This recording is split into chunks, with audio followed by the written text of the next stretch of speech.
Eu acho que o objetivo era até a gente fazer uma atualização mais focada no Pacífico Macro, né? Então, eu estou aqui com o João, que é o nosso macroeconomista, sócio da Pacífico, e eu pedi para ele passar um pouquinho do cenário, o que a gente está fazendo, né? O que a gente está vendo hoje, projetando hoje, como é que isso está influenciando nas posições do fundo. E aí, se tiverem alguma dúvida, quiserem falar de algum ponto específico, é só falar que a gente vai trocando essa ideia. Eu vou passar aqui o computador para ele, mas estou aqui do lado de qualquer coisa. E aí, pessoal, tudo bem? Boa tarde, Olá, tudo bem? bem? Tudo.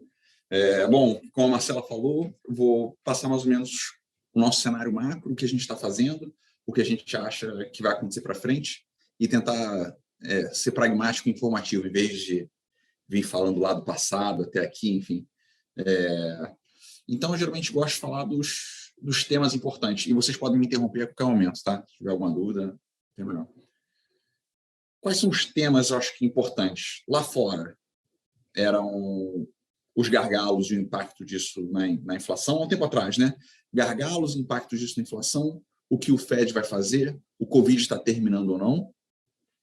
E aqui de Brasil, como a gente resolve o problema do orçamento, esse problema ficou muito tempo rodando aqui, e quando que a gente vai parar de revisar a inflação para cima e, portanto, a política monetária para cima também. Tá? Então, esse é um tema de uns meses atrás. Tá? E aí, a evolução dele, para onde a gente está, é que lá fora, muito tempo a gente passou falando muito tempo que eu digo o mercado, né? Passou falando e preocupado em como os gargalos, os problemas de oferta no mundo, os problemas de cadeia de suprimentos, os problemas de energia, né? A gás natural na Europa, petróleo, etanol, como isso tudo estava afetando muito a inflação. Tá? E nos últimos 2 meses, a narrativa saiu um pouco disso para, na verdade, a inflação é um problema de demanda. Tá? Então, a gente passou muito tempo reclamando de um problema de oferta, falando que seria transitório. Quando eu digo a gente, estou falando do mercado, tá? Só que estou querendo situar para depois dar minha opinião. O mercado passou muito tempo falando que era um problema de oferta, devido aos gargalos, e era transitório. Só que esse transitório não passava, então o transitório demorava. E aí eu acho que o mercado começou a reavaliar, repensar o que era esse efeito todo na inflação que tanto demorava a sair, né? Eu acho que a narrativa passou um pouco dos gargalos para... foi dado muito estímulo no mundo inteiro, tanto monetário quanto fiscal. Então, a gente gerou uma demanda colossal num momento em que existia dificuldade de se produzir, de fato, por causa do Covid. E essa leitura de problema de demanda é um pouco mais consistente com a duração desse problema de inflação e o fato que, se fosse mesmo um problema apenas de oferta, os Estados Unidos, por exemplo, não estariam crescendo tanto quanto estão agora. Tá? Então, as projeções anualizadas para o quarto tri dos Estados Unidos são entre 6 e 7, e para o ano que vem em torno de 4. É o maior país do mundo, crescendo 4. É uma taxa de crescimento de país emergente. Né? E depois a gente vai falar do Brasil, né, dos países emergentes que estão com taxa de crescimento de país desenvolvido. Então, tá difícil, está tudo ao contrário. Mas, na medida em que essa narrativa passou de só gargalo para mais muito estímulo, e a gente está vivendo a consequência desses estímulos, o Fed ele foi obrigado a acelerar a sua política monetária, antecipar, reduzir mais rapidamente os estímulos para começar a subir juros mais rapidamente também. Então, esse foi um processo que foi acontecendo aos poucos e de forma mais aguda de um mês para cá, de umas 5 semanas para cá, quando os dados dos Estados Unidos vêm vindo fortes há muito tempo, surpreendendo positivamente, há uns 2, 3 meses, mas finalmente o dado de emprego veio forte e depois o dado de inflação veio mais forte do que o esperado. Então, isso junto com o discurso do Fed, discurso do Powell, presidente do Fed, no Congresso semana passada, consolidou o fato de que eles vão acelerar a retirada de estímulos deles na reunião da semana que vem. E isso tem consequências para o mundo, tá? Eles aceleram, e quanto isso significa que vai acabar antes, o taper, né, que é a retirada desses estímulos, e então as pessoas acreditam que antes será feita a alta de juros nos Estados Unidos. Hoje no mercado tem aproximadamente 2 altas e meia em 2022, tá?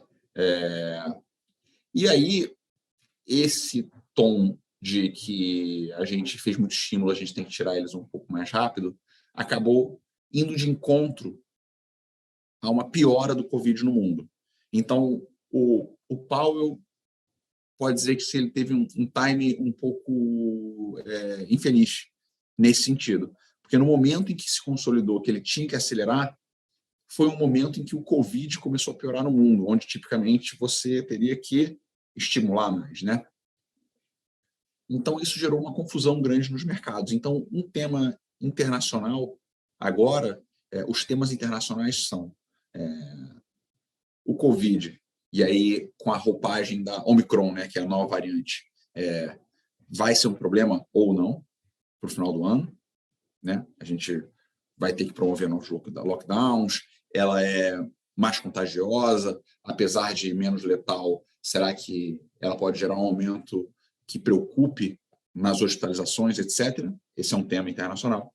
E o outro tema internacional é se o Fed, que anunciou, de certa forma, que vai acelerar, né, que vai subir mais rápido os juros, que vai tirar estímulo mais rápido, se ele está cometendo um erro de política econômica. Tá? Então, esses são os 2 principais temas do mundo agora.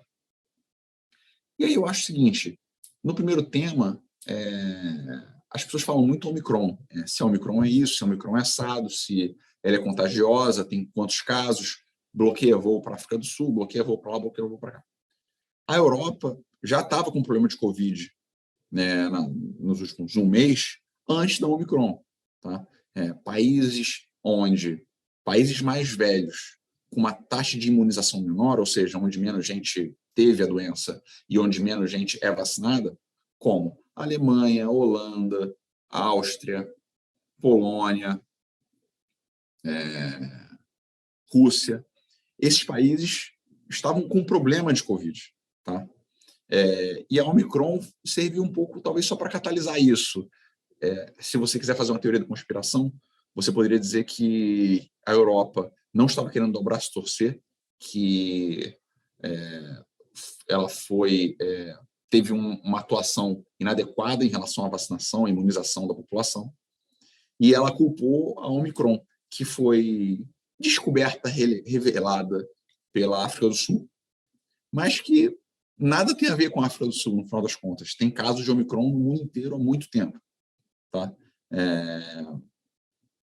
Enfim, mas esse é um tema que preocupa no sentido de teremos uma nova onda. Eu acho que o fato de alguns lugares do mundo, como a Alemanha e a Rússia, estarem hoje no pior momento possível dos últimos 2 anos de Covid, é um motivo para alguém ficar preocupado. Assim, você fala, poxa, há 2 anos, né? Assim, será que não tem fim? E aí eu vou falar do Brasil, né? Mas posso particionar em Covid, né? Enquanto esses lugares do mundo estão ruins, porque tem baixa taxa de vacinação, tem menos gente pegou, né? Então essa soma dá o quanto da população é imunizada, e é uma população mais velha. Entrando no inverno, ou seja, tudo meio que de ruim, eles estão tendo problema de Covid. Aqui no Brasil, eu tenho um gráfico, um desenho, um gráfico mostrando isso. A gente está no extremo oposto. Então, a gente teve muitos casos, então parte do motivo pelo qual a gente é muito imunizado, porque muita gente teve, então não é o motivo mais nobre para ser imunizado, mas a gente é muito vacinado e a gente tem uma população muito jovem. E nós estamos entrando no verão. Então, enquanto existe essa incerteza na Europa do Covid, que eu espero que se dilua com o tempo, porque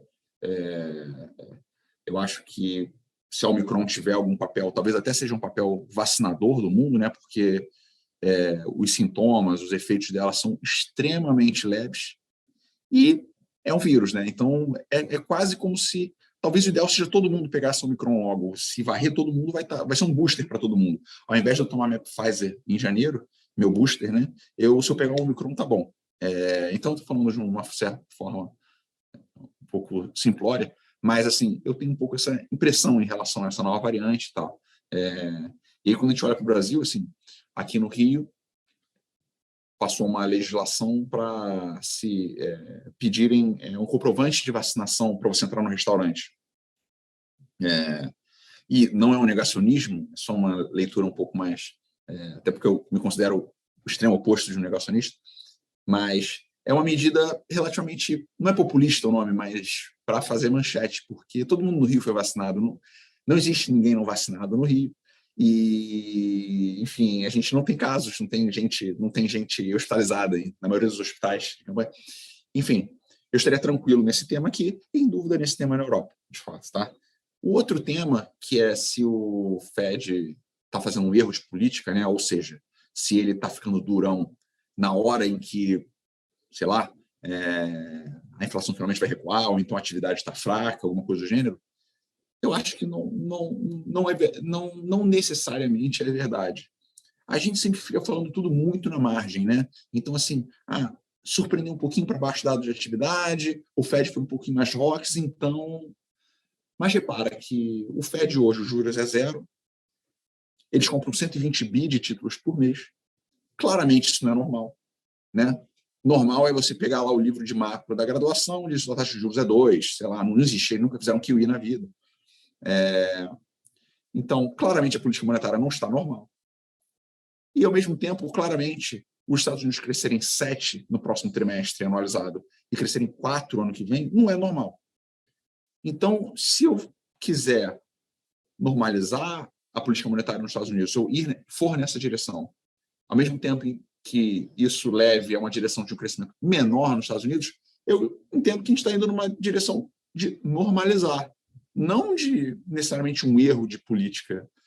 Ao mesmo tempo que a inflação year-over-year a ser divulgado na quinta ou na sexta nos Estados Unidos, pode atingir 7% em 12 meses, que é muito bizarro para os Estados Unidos.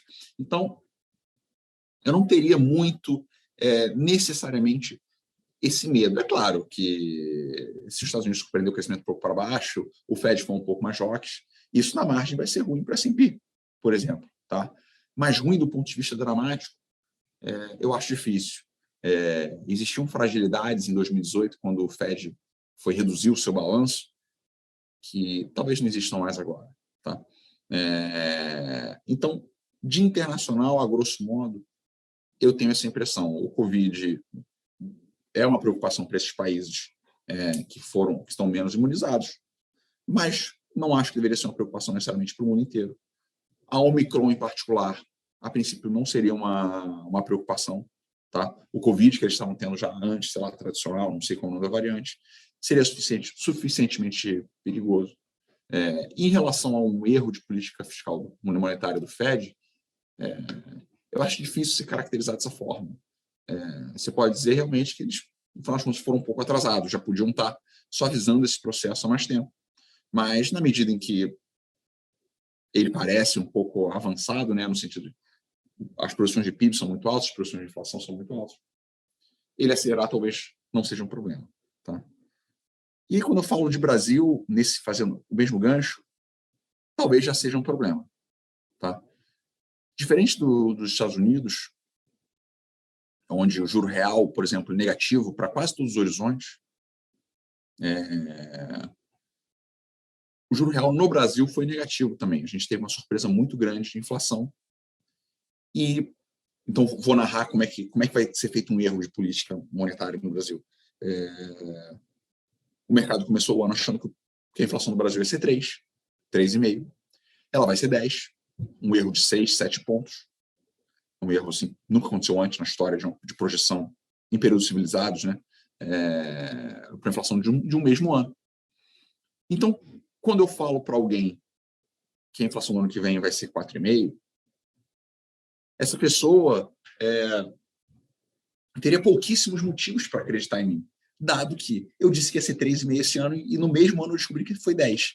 Então, não estou personalizando, mas as projeções de inflação, infelizmente, tiveram sua credibilidade muito abalada em 2021. Né?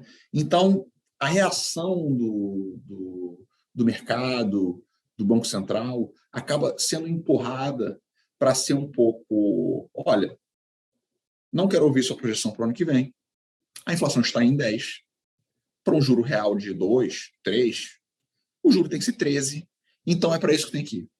Tá? Eu estou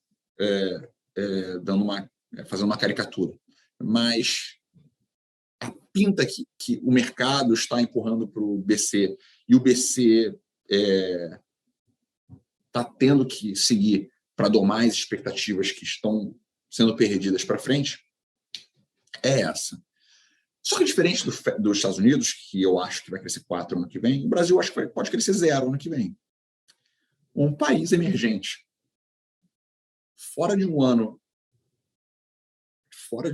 de pandemia, um ano normal, né? Então teve o ano da pandemia que foi 2020, teve o ano do rebound que foi 2021, e 2022, sei lá, é um ano solto, sei lá, tão bom quanto, sei lá, qualquer um outro ano que, enfim, você crescer 0 é um sinal muito ruim.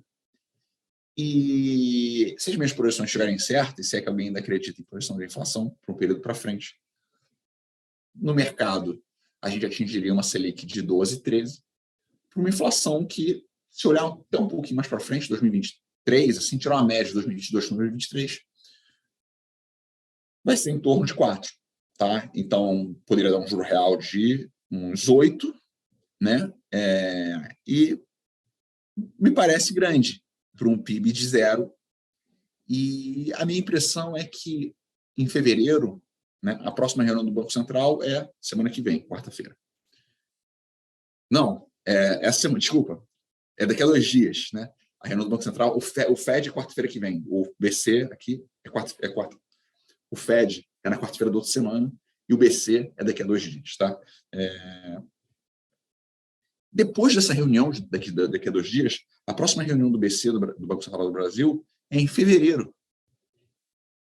Em fevereiro, eu tenho a impressão que o mercado, né, os analistas, os empresários, podem estar assim, rastejando no chão, pedindo para o BC não subir tudo isso de juros. Tá? A minha impressão das últimas reuniões trimestrais do Banco Central, da última em particular, é que a preocupação já estava começando a sair um pouco de inflação descontrolada para, cara, a política monetária tem muito lag e ela está muito potente agora, né? Porque antigamente tinha os bancos públicos, que era aquele lance do efeito da meia entrada, né? Que o Vila falava que eu coloco o juro em 14, mas tem metade da economia com juro subsidiado a 4, então não adianta. Agora não tem mais isso. Juro a 12, 13, juro a 12, 13. Tem lag. E, assim, minha impressão é que, com o passar do tempo, vai ficar mais claro que não tudo isso de juros é necessário. Então, parte das apostas que a gente está fazendo é que, por exemplo, o BC subiria juros menos do que está na curva de juros. Tá? E isso é feito através de apostas vendidas em juros nos anos 23, 24, mais ou menos. Tá? Agora, será que eu sou... Por que eu estou falando isso? E por que será que nem todo mundo está falando? Ou não está no mercado, né? Eu acho que essa aceleração de inflação no Brasil, em particular, coincidiu com um problema normal que acontece no Brasil, mas dessa vez foi agravado, que é a ansiedade eleitoral. Então, essa ansiedade eleitoral aconteceu mais cedo e mais rápido, porque o incumbente começou a ficar muito fraco, né? O Bolsonaro começou a se mostrar muito fraco, uma popularidade abalada por alta de inflação e por temas diversos. Ele teve que usar o remédio mais simples para essa impopularidade, que é fazer TED para as pessoas, né? Bastante eficaz. Foi eficaz em 2020. E então começou uma disputa, uma discussão em como viabilizar um maior auxílio emergencial, uma Bolsa Família maior, um Auxílio Brasil. E, para não falar que é do PT, né? Ele queria também trocar o nome, que é um problema também, de Bolsa Família para Auxílio Brasil, tem uma complicação legislativa maior. E, ao mesmo tempo, o STF, que não tem lá o melhor relacionamento com o governo, ordenou que 90 bilhões de precatórios fossem pagos em 2022. Então, essa ansiedade eleitoral, junto com uma instabilidade institucional, ficou claro no 7 de setembro, levou com que o orçamento tivesse uma discussão difícil, como colocar no teto precatórios, mais Auxílio Brasil, mais estender a desoneração, etc., etc., ainda mais com o STF na sua orelha, com o TCU na sua orelha. Então, isso aumentou muito o prêmio de risco de Brasil nesse período também. Tá? Foi uma coisa que atrapalhou muito, não foi só a inflação. Teve muitos catalisadores de prêmio de risco orçamentário. E a própria eleição também, né? No início do ano, o Lula foi solto, e ele fica, né, como praticamente favorito, né, para as eleições de 2021. Naturalmente, seria um governo de esquerda, pelo menos visto, né? E agora estou falando um pouco como a gente está chegando aqui, o que eu acho para frente também. E o payoff do Bolsonaro, né, se colocava assim, o Bolsonaro e o Lula. O payoff do Bolsonaro diminuiu muito na medida em que ele fez uma certa bagunça institucional e defendeu medidas populistas fiscais. Tá? O que tem para frente, então, nesses temas? Atividade, inflação, BC, orçamento, eleição. Como eu já adiantei, eu acho que a gente está num ponto de inflexão da inflação. Tá? Posso queimar minha língua. Tem inflação aí para ser divulgada sexta-feira do Brasil. O BC aqui vai ser na quarta. Ele deve seguir, talvez, falando duro ainda. Mas eu acho que, com a percepção de que a atividade está fraca e a inflação vai começar a recuar, porque a hidrologia melhorou muito, a energia elétrica vai cair 10% ano que vem. Vamos ter uma safra recorde ano que vem para fazer os preços de alimentos caírem. O etanol está caindo muito. A defasagem da gasolina da Petrobras está ao contrário. Então, o preço internacional está mais baixo do que o preço doméstico. Então, tudo isso vai fazer com que nosso desemprego ainda é acima de 10, né? Tudo isso vai fazer com que a inflação recue para frente. Eu acho que isso vai começar a ficar um pouco mais evidente nos próximos 2 meses. 1 mês, 2 meses. Tá? Isso vai fazer com que o Banco Central suba menos os juros do que a curva espera. O orçamento teve uma certa resolução com a passagem da PEC no Senado. E agora a discussão está se eles voltam, teve alterações, se eles voltam essa PEC para a Câmara inteira para ser aprovada de novo, ou se eles fatiam ela na parte que eles concordaram, deixa lá no Senado e a prova já manda para promulgação, e a parte que eles não concordaram volta para a Câmara. Mas, a princípio, foi uma etapa pulada. A PEC foi boa? Não, mas o mercado já não aguentava mais, e era melhor um fim horroroso do que um horror sem fim. Então, o horror sem fim estava adiando muito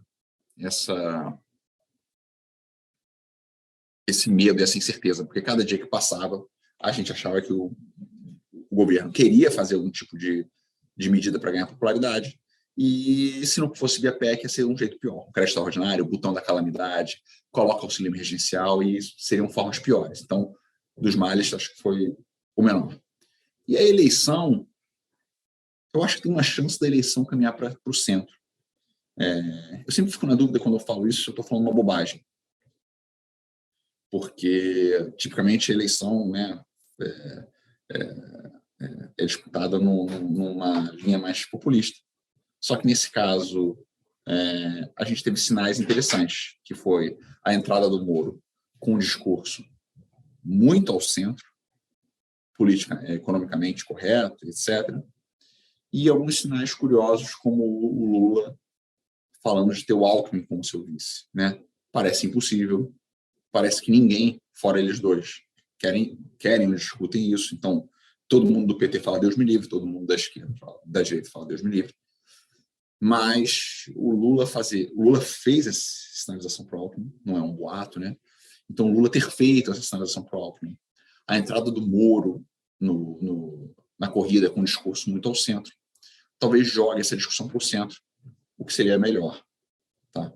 Então, eu acho que quando se junta todas essas coisas, a gente tem a possibilidade de um cenário mais construtivo de Brasil para frente. Especialmente, talvez agora, nos juros e na Bolsa, que são as posições principais que a gente tem. Tá? Então, a gente tem aproximadamente um pouco mais de um patrimônio aplicado nos juros nos anos 2023 e 2024. Uma estrutura de opções que a gente colocou só um pouquinho, mas pode ser uma coisa interessante, apostando que ele dá 100 de juros em fevereiro. A gente tem a posição em torno de 10%, 15% comprado em real e tem uma posição um pouco mais de 15% comprado em bolsa. Tá? Então, eu acho que hoje o Brasil está bem mais barato do que o resto do mundo e para frente ele pode ser melhor em relação ao esperado. A gente pode ter menos alta de juros, menos inflação e uma eleição menos conturbada do que as pessoas acham, né? Isso tudo não é absoluto em relação ao esperado. Enquanto lá fora, talvez a discussão do Covid, a discussão do possível erro de política monetária do Fed pode se estender um pouco mais. Tá? Então é isso, gente. Eu acho que eu passei mais ou menos pelos temas, como é que a gente está atuando. Se vocês tiverem uma dúvida, fique à vontade. Se não, agradeço pelo tempo de vocês e peço desculpa pelo atraso, mais uma vez. Bom, resumindo então, né, eu acho que o que você está querendo dizer é que você está vendo o mercado precificando um cenário bem mais complicado e bem pior do que você acredita que vai ser de fato, né? Tanto eu acho que no campo político, campo econômico, né, quanto a inflação, você também acho que você está imaginando uma inflação mais baixa que o mercado está precificando, taxa de juros mais baixa. Eu acho que seria tudo isso, né? Exatamente. Então, agora, outra pergunta, né, que eu acho que a gente gostaria também de entender aí, né, é um pouco do fundo, como foi também, né, esse passado, né, de vocês, desses últimos meses, né, qual a posição que vocês tinham, o que aconteceu para que contribuiu para uma performance talvez um pouco, né, uma performance ali aquém do que a gente imaginava, né? E o que isso também, né, vai se traduzir lá na frente agora, né? Porque a gente pode esperar um retorno melhor, né? Claro. Nos últimos meses, eu acho que foram meses muito atípicos de mudanças institucionais no governo, que geraram uma volatilidade acima do normal e numa autocrítica e num auto melhoramento, né, do nosso método. Eu diria que a gente, nesse período específico, teve uma atuação um pouco mais rápida do que o cenário e a volatilidade requereriam. Tá? E isso acabou tirando retorno em algumas apostas. Essas apostas para frente, eu acho que, ainda que a gente tenha que ser diligente para sair delas, alterar, ajustar, eu acho que os prazos têm que ser um pouco mais dilatados nesse período muito específico. Então, tem muitas coisas únicas acontecendo agora, né? Poderia dar vários exemplos, mas se eu vou fazer uma analogia com lá fora, o Trump ele só teve só um mandato. É uma coisa muito estranha você ter só um mandato, né? Então, aqui tem chance do Bolsonaro ter só um mandato. E eu não sei se isso eu ia falar doença, mas parece que eu estava... Eu não sei se isso é um sinal de o quão atípico é esse governante, né? Essa atuação que vai fazer com que ele não consiga vá para a sua tentativa de reeleição como sem ser o favorito, né?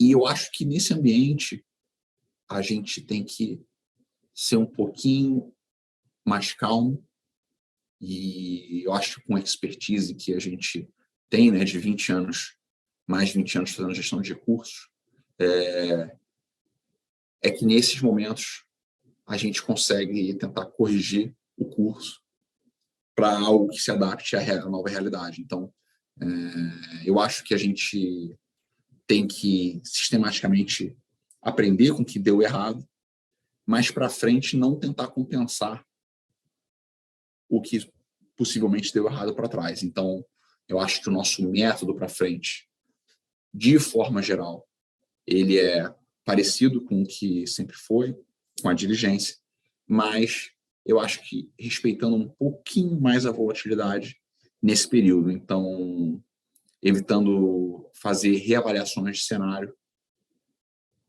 em situações onde essa reavaliação tem pouco valor, dado que a pessoa que gera essa reavaliação, né,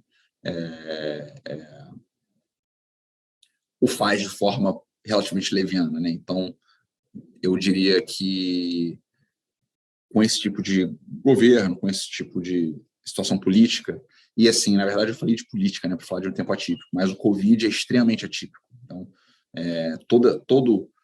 eu diria que esse governo é um governo relativamente fraco tecnicamente, de articulação, mas também deu azar de pegar possivelmente a situação mais difícil possível para um executivo do mundo. Então, o melhor executivo do mundo, né, não sei se passou incólume, provavelmente não passou incólume por isso.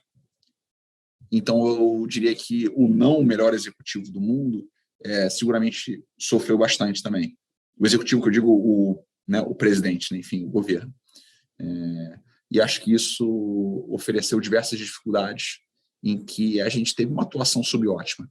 E, para frente, a gente identificou quais são esses pontos, e eu acho que a gente vai conseguir ter uma atuação bem melhor para frente, mais consistente com os nossos outros anos, né? 2019, 2018, 2017, enfim, desde o início do Pacífico Macro. Sem dúvida, né? Antes ali do coronavírus, o cenário, né? Mesmo falando, né, do político, né, que você está falando, acho que a visão que a gente tinha do governo e do que seria feito era totalmente diferente do que acabou sendo, né? Eu acho que quando entrou a pandemia, realmente mudou tudo, né? Deu um cavalo de pau em tudo que estava acontecendo. Eu tenho 2 filhas, né? Eu tenho uma filha de 3 anos e uma filha de 7 meses. Aí eu falo assim, se eu pedir para a Cecília, que é de 3 anos, cuidar da Laura, de 7 meses, ela está dormindo, a Laura está dormindo, tem chance de dar tudo certo. Tem chance de dar tudo certo. Né? Ela está dormindo, a Cecília vai lá, está vendo, sei lá, o desenho dela no Disney Plus. Se a Laura acordar e começar a gritar assim, sei lá, se vomitar, eu acho que tem chance de ter uma dificuldade grande, assim. Então, é um pouco isso, assim. Quando a gente estava indo para o Covid, a gente foi de um jeito muito arrumado, né? A gente veio do Temer ali, né? Com o teto de gastos, com a reforma da Previdência engatilhada, né? Que não passou por causa, enfim, daquela dificuldade com o Janot, do Joesley, enfim. Então, estava tudo muito arrumado, né? Estava numa situação bem ótima. E aí veio uma situação muito difícil, né? Muito difícil. Talvez, assim, não seria nem uma equivalente a Laura começar a gofar, né? Seria ela pegar fogo, alguma coisa assim, muito estranho. Então, quem tem filho pequeno e também trabalha com isso, acaba, assim, as coisas mais difíceis do mundo, né? A gestão aqui, as crianças, mistura tudo, mas... então, acho que foi isso, na verdade. Foi um governo que, até no início, se propôs a não fazer articulação, né? Então, a proposta inicial era não articular, era fazer os não políticos, né? E, infelizmente, no Brasil, não funciona assim, né? Há quem diga que tenha sido até uma tentativa honesta de, né, você tentar fazer de um jeito, né, pensando de forma livre. Uma tentativa bacana, talvez, assim, né, fazer sem essa coisa do tomar lá da cá, sem articulação, mas, infelizmente, é difícil funcionar assim. E aí, no final, não só teve que fazer essa guinada populista, como teve que ceder ao Centrão, né? Então, tem o Ciro Nogueira tocando, junto com o Lira, e para resolver uma situação que realmente é extremamente difícil, né? Assim, eu estou falando, o país está tendo problema agora com o Covid é a Alemanha. Pô, tu quer melhor que a Alemanha? É difícil, né? Assim, né? Tipo, o lugar mais arrumado e... Então, assim, os Estados Unidos teve muito problema, né? Assim, então, foi um problema muito difícil que encontrou um governo que, se você quiser falar de uma forma não muito depreciativa e relativamente elogiosa, um governo que tentou fazer de uma forma diferente, mas que não deu certo. Ou porque a tentativa foi nessa situação muito atípica, ou porque essa tentativa realmente nunca daria certo. Mas, no final das contas, ele teve que ceder ao centro e a eleição agora vai ser importante ter esse contato com o centro também. Tá? Então, eu acho isso, entendeu? Acho que foi isso que explicou. Esse momento atípico é uma conjunção de muitas coisas. Assim. Pensando em Lula, Bolsonaro e Moro, como você acredita que o mercado reagiria se cada um deles fosse eleito? Acho que hoje o mercado prefere o Moro. Tá? Talvez por, assim... Bom, e tem o Dória também, um discurso melhor. Mas tem o Dória, mas a pergunta geralmente não coloca o Dória no gol. O Dória, aí não falar de payoff, mas de probabilidade, o Dória, as pessoas acham que ele vai ter um fim mais irrelevante do que o Alckmin na eleição anterior. Tá? Pelo menos aqui no Rio, o Alckmin teve menos votos do que o Cabo Daciolo. Então, assim... Ele tem muita rejeição? Seria isso? Engraçado, desculpa, eu não perguntei. Vocês são de qual estado? São Paulo. São Paulo. Eu até posso perguntar para vocês, né? Porque, engraçado, quando o Dória foi eleito, eu lembro de falar com o pessoal de São Paulo e falar assim, poxa, né? Todos os governadores da história do Rio estão presos, né? Todos. Fala um, tá preso. Todos foram presos, né? E, pô, vai um cara, assim, sério, né, bacana, né? Na época eu não conhecia direito, ninguém conhecia direito.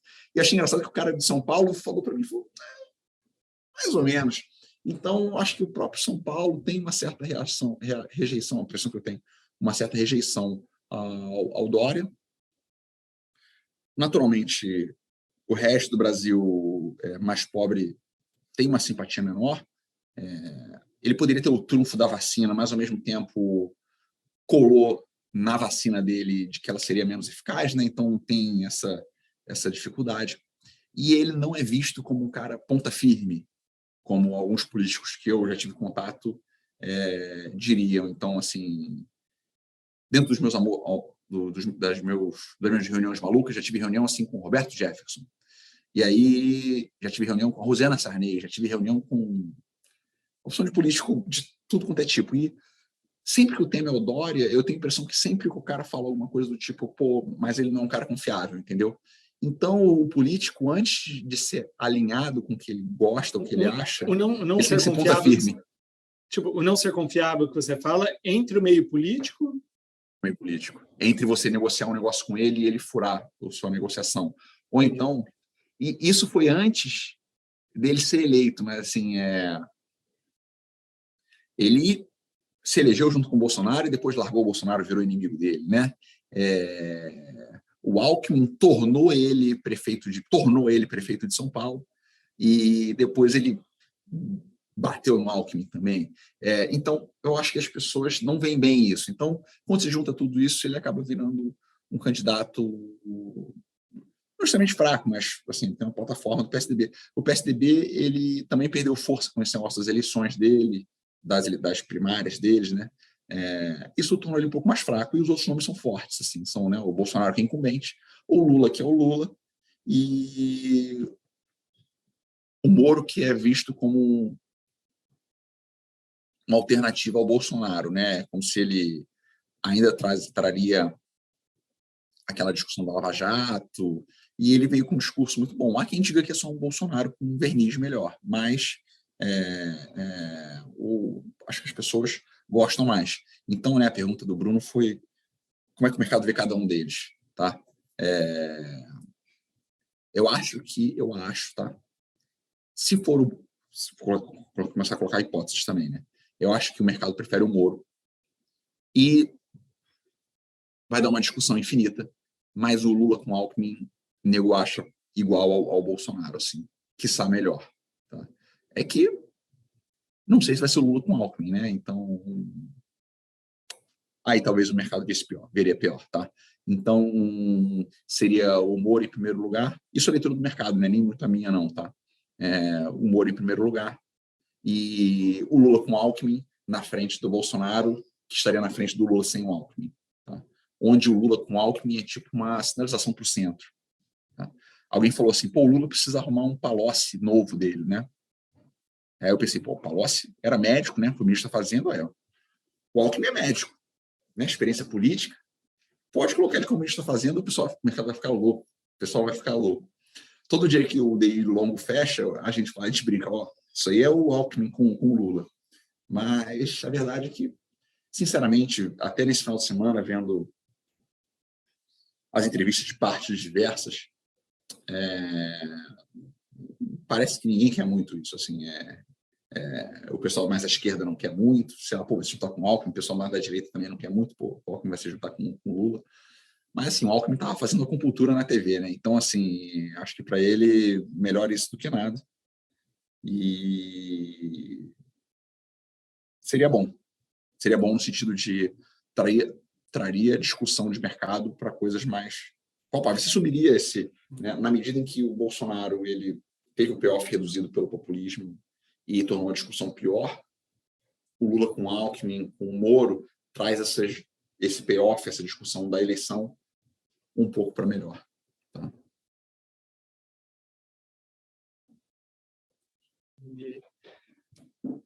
Bacana.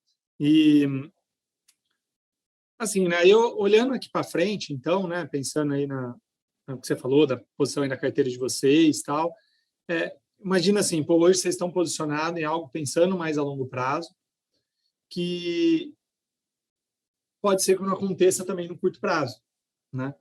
Então, ainda pode acontecer do fundo andar um pouco de lado mais um tempo até o cenário começar a ir para o lado que vocês querem.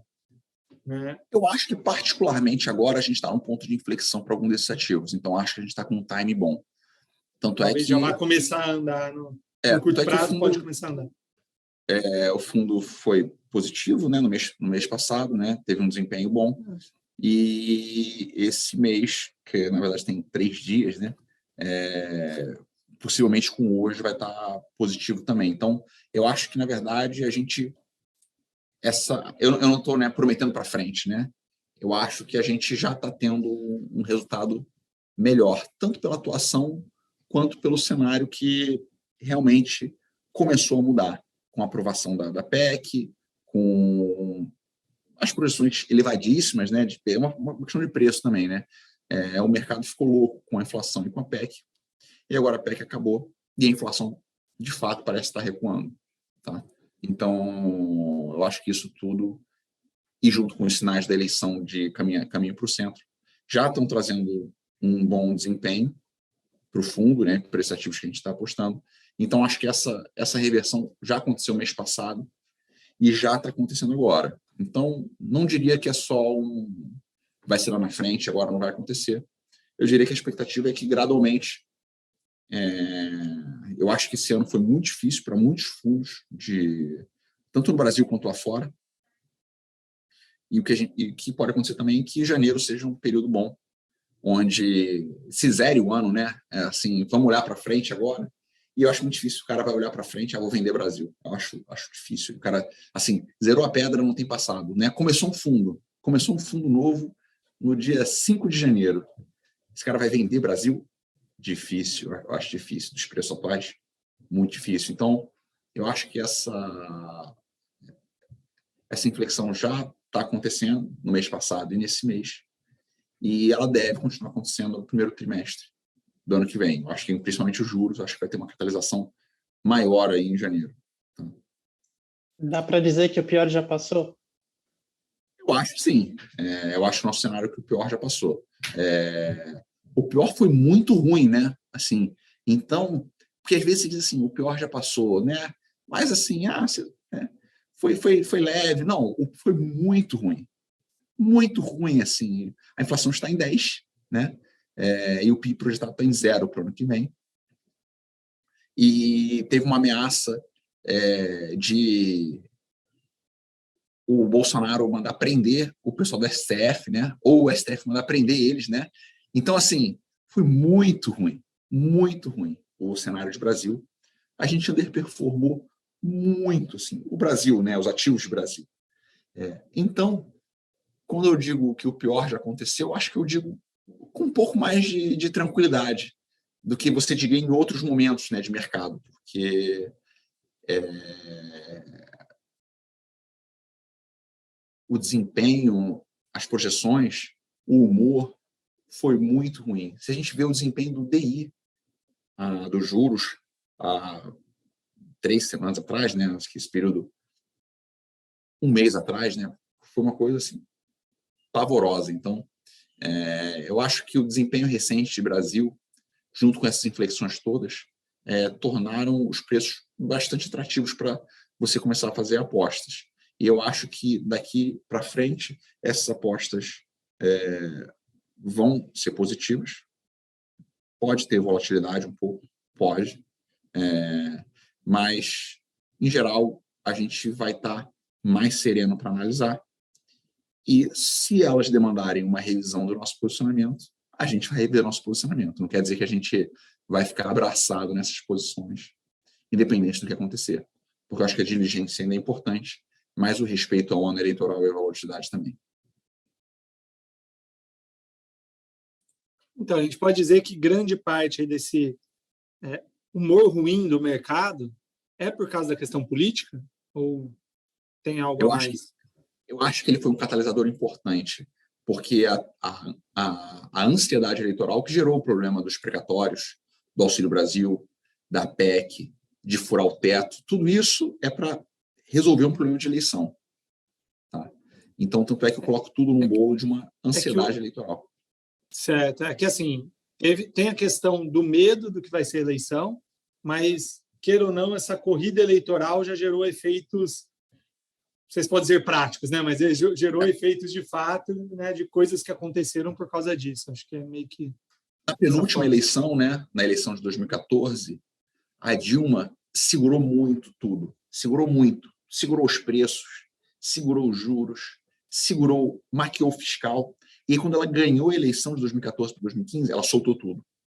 Então, 2015 foi um lixo. O ano seguinte da eleição foi um lixo. Hoje, o ano anterior ao ano de eleição foi um lixo. Então, né, porque a gente poderia, né, medos da eleição, né? Quais são os medos da eleição? Quando chegar lá, tem que fazer uma opção de ajuste, mas não, esses ajustes foram feitos. O lixo aconteceu um ano antes da eleição. Na Dilma foi um ano depois da eleição, no seguinte, no ano da posse, né? Do segundo mandato. E aí tentou chamar o Levi, mas aí estelionato eleitoral, o Banco Central estava roubando comida da mesa das crianças. E, além disso, então, o ano seguinte dele, o ano de ajuste aconteceu já. Foi o ano de 2021. Não foi o ano de 2020, foi o ano de 2021. Não vai ser o ano de 2023, né? Fora isso, o outro medo é que tipo de barbaridade o Bolsonaro poderia fazer no ano da eleição. Né? No ano para frente, né? O Bolsonaro vai ver que ele vai perder, vamos supor. E aí, ele vai enlouquecer, né? É muito restrito o que o presidente pode fazer no ano eleitoral. A lei eleitoral, ela proíbe muita coisa. Então, assim, falou assim, reajuste para os policiais. É proibido. Não pode dar reajuste para o funcionário público no eleitoral. Pode, só referente à inflação dos 3 primeiros meses do ano. Então, assim, vai dar um reajuste de 1,5%, sei lá. Não é nada. Então, assim, ele não pode dar reajuste. Ele pode abrir sei lá, vai querer fazer uma obra em tal lugar, não pode. Então, muita coisa é vedada de ser feita no ano eleitoral. E, portanto, essa probabilidade do Bolsonaro fazer uma barbaridade acaba sendo bastante reduzida. Tá? Então, essa probabilidade dele aloprar é reduzida pela lei eleitoral e o tal ano de ajuste, dessa vez, aconteceu um ano antes da eleição, ao invés de um ano depois. E, na medida que a eleição caminhar para o centro, que é a nossa expectativa, eu acho que o humor em relação a ela pode ser bom. E, para ser sincero, eu acho que pode dar uma dor de barriga nesse meio do caminho, mas quando a gente tiver o novo presidente, eu acho que a gente pode caminhar para um ano bastante ajustado, né? É só ver como é que o Lula fez quando pegou em 2002. Pegou uma terra arrasada, hoje a gente tem uma terra arrasada. E é muito difícil você cavar mais fundo do que isso. Então, eu acho que a partir dali a gente teria motivos para acreditar que uma melhora poderia acontecer de forma sustentável. Tá? Então, essa é a impressão que eu tenho desse ano eleitoral. E voltando a falar aqui da posição dos fundos, né? Estou vendo aqui o material, né? Fala que quase a metade aqui da posição está em bolsa e tem uma parcela grande, 38%, bom, pelo menos de acordo, né, com o último relatório aqui de novembro, e em moeda. A gente acabou não falando nada de moeda, né? Que realmente é posição comprada ou vendida em dólar ou alguma moeda? Comprado em real, vendido em dólar. Tá? O juro ele vai subir menos do que as pessoas esperam, mas ele será alto em termos reais. A gente tem uma melhora de prêmio de risco do Brasil e eu acho que isso vai ser positivo para a moeda. A gente aumentou nossas posições de juros, talvez, desde esse material. Essa métrica que você pegou é em percentual do risco, né, utilizado. E eu até diria que bolsa, talvez, não sei nesse material, mas bolsa seria ou equivalente ou um pouco maior do que a posição de câmbio. Então, acho que a parte de câmbio, em particular, viria dessa melhora de prêmio de risco, viria de uma situação da nossa balança do nosso balanço de pagamentos muito positivas, de preços de commodities ainda elevados, e esse juro que vai rodar num patamar mais alto. Então, hoje, quando você vai... O carrego voltou a ser bem positivo de Brasil. Tá? Então, acho que isso corrobora para a gente ter essa posição comprada em real também. Mas a posição de bolsa é comprada em alguns papéis específicos, no índice em si, só no índice em si, ou Atualmente a gente tem está também no índice. E tem algum hedge disso? Porque pelo percentual que tem ali, pela volatilidade que tem no fundo, na verdade, teria que ter uma volatilidade maior. Porque, na verdade, essa métrica do 38% é do quanto a gente deve, eu suponho, é o do quanto a gente está usando de risco. Isso, né? Tá não certo. é o tamanho da posição. Né? Então, eu não tenho 38% de câmbio ou 38% de bolsa. Eu tenho uns 15% de cada um deles. Tá? É uma posição que cabe no mandato de estresse do fundo, tá? Que ela, em tempos normais, poderia ser até um pouco maior. Mas hoje, com a volatilidade que tem, a gente prefere ter uma posição um pouco mais ponderada e conseguir carregar ela um pouco nesses períodos em que existe volatilidade, mas não alteração de cenário. Tá? E aí nossas posições hoje são, a grosso modo, uns 15% em bolsa, uns 15% em real. Acho que entre 10% e 15% em real, acho que teve alguma alteração hoje, e mais ou menos um patrimônio no equivalente ano no DI de janeiro 23 e 24. A gente fez posições internacionais recentemente, no S&P, mas a gente saiu dessa posição. Em resumo, é toda uma posição apostando em melhora no cenário Brasil. Né? Então, comprada ali em Brasil. O principal tema hoje é uma melhora de prêmio de risco de Brasil, que é acompanhada de menos juros e menos inflação também. Está ok. Bom, mais alguma pergunta aí, Bruno? Tudo certo. Bom, pessoal, agradeço então pelo tempo de vocês. Tá? Tendo alguma dúvida, fica à vontade, falar com a Marcela, perguntar para a gente. Acho que esse contato é muito importante para tentar transmitir tranquilidade para vocês, transparência. E a gente nunca tem nenhuma reticência em ter esse tipo de contato e transparência. Quem talvez tenha que ter reticência são vocês, porque a gente fala muito quando a gente começa a falar desses temas diversos. Mas, enfim, eu quero que vocês sempre estejam à vontade, porque é importante para a gente esse contato, para você transmitir. A gente tem interesse em transmitir o máximo de transparência e segurança para o cliente. Obrigada, gente. Qualquer coisa, me manda e-mail que a gente vai falando. Tá joia. Obrigado. Bom, Obrigado. Tchau, Tchau, tchau. Tchau, Até tchau. mais. Tchau, tchau.